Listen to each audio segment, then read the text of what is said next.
अस्सलाम वालेकुम। मैं हूं Iftikhar Ahmed, chartered accountant. FBR का सख्त इकदाम मालूमात छुपाने वाले विद होल्डिंग टैक्स एजेंट्स के खिलाफ सख्त जुर्माने और सख्त कार्रवाइयां करने का ऐलान किया है। एफबीआर ने ऐलान किया है कि जो विद होल्डिंग एजेंट्स जैसे बड़ी कंपनियां, बैंक्स, बिजनेस वगैरह जो ख़रीदारों और फ़रोख्त करने वालों की असल मालूमात छुपाएंगे या नामुकम्मल मालूमात देंगे, उनके ख़िलाफ़ अब सख्त जुर्माने और कानूनी कार्रवाइयाँ की जाएंगी। ये इकदाम इसलिए किया जा रहा है ताकि बड़ी ट्रांजैक्शंस करने वाले नए टैक्स पेयर्स को टैक्स नेट में लाया जा सके, इकोनॉमी की डॉक्यूमेंटेशन बेहतर की जा सके और टैक्स कंसीलमेंट के तमाम रास्ते बंद किए जा सके। आइए अब देखते हैं कि विद होल्डिंग एजेंट्स किसे कहते हैं।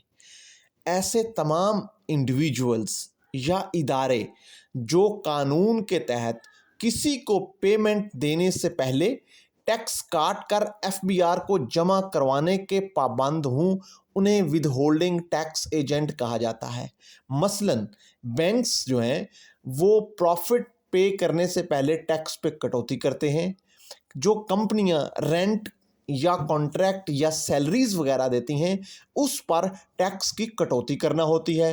इसी तरह जो प्रॉपर्टी डीलर्स, हाउसिंग सोसाइटीज़ जो जायदाद की खरीदो फरोख्त पर टैक्स इकट्ठा करती हैं। अब एफबीआर इन सब से सिर्फ टैक्स कटौती ही नहीं बल्कि मुकम्मल तफसील भी मांग रहा है, जैसे ख़रीदार या फ़रोख्त करने वाले का एनटीएन, सीएनआईसी, रकम, नोयत, ट्रांजैक्शन, तारीख और मोड ऑफ पेमेंट।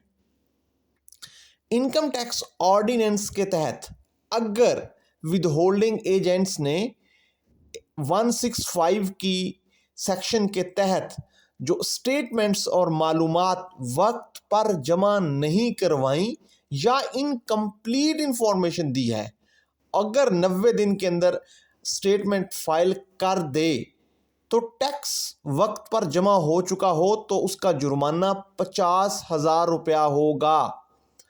अगर विद होल्डिंग टैक्स एजेंट ने 165 के तहत मतलूबा स्टेटमेंट्स वक्त पर जमा नहीं करवाई या इनकम्प्लीट करवाई हैं और वो 90 दिन के बाद स्टेटमेंट फाइल करे या टैक्स जो है वो वक्त पर जमा ना हुआ हो तो जुर्माना रोज़ाना की बुनियाद पर 2500 रुपया होगा, लेकिन कम अज़ कम जुर्माना 10,000 रुपया होगा।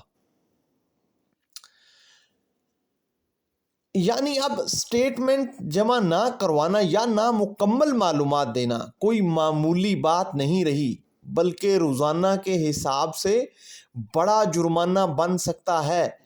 बिजनेसमैन और इदारों के लिए इसका क्या मतलब है? अगर आप कंपनी, फैक्ट्री या बड़ी रिटेल शॉप चला रहे हैं जिसमें एचआर, अकाउंट्स या फाइनेंस में काम कर रहे हैं, बैंक, हाउसिंग सोसाइटी या किसी बड़े ट्रांजैक्शन हैंडल्स करने वाले सेटअप से वाबस्ता हैं, तो आपके लिए अहम नुकात ये हैं कि आपने ख़रीदार और फ़रोख्त करने वाले का पूरा रिकॉर्ड रखना है, उसका एड्रेस, पेमेंट, उसकी नोयत, ट्रांजैक्शन, सीएनआईसी वगैरह रखना लाजिम है।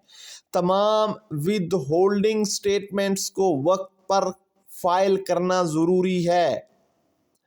एफबीआर का कटा हुआ टैक्स मुकर्ररा तारीख के अंदर अंदर जमा करवाना ज़रूरी है।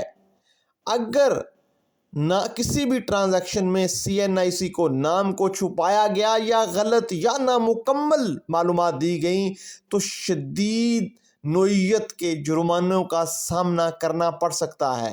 एफबीआर का ये वाज़ेह पैगाम है टैक्स प्रोफेशनल्स और कंसल्टेंट्स के लिए, अकाउंटेंट्स के लिए और प्रैक्टिशनर्स के लिए अपने क्लाइंट्स को ये समझाना ज़रूरी है कि अब वो ऑडिट के लिए रेडी रहें। अपना विद होल्डिंग टैक्स की जो स्टेटमेंट्स हैं उसको ड्यू डेट तक और प्रॉपर फॉर्मेट के अंदर मेंटेन करें, पार्टी वाइज डिटेल रखें, پراپر اکاؤنٹنگ ریکارڈ رکھیں، وگرنہ ایک غفلت کی وجہ سے، صرف ایک غفلت کی وجہ سے روزانہ کے جرمانے ہوں گے، ایف بی آر سے نوٹسز ہوں گے، اور ان نیسیسری لیٹیگیشنز کی وجہ سے بزنس کے اوپر شدید نوعیت کا دباؤ آ سکتا ہے۔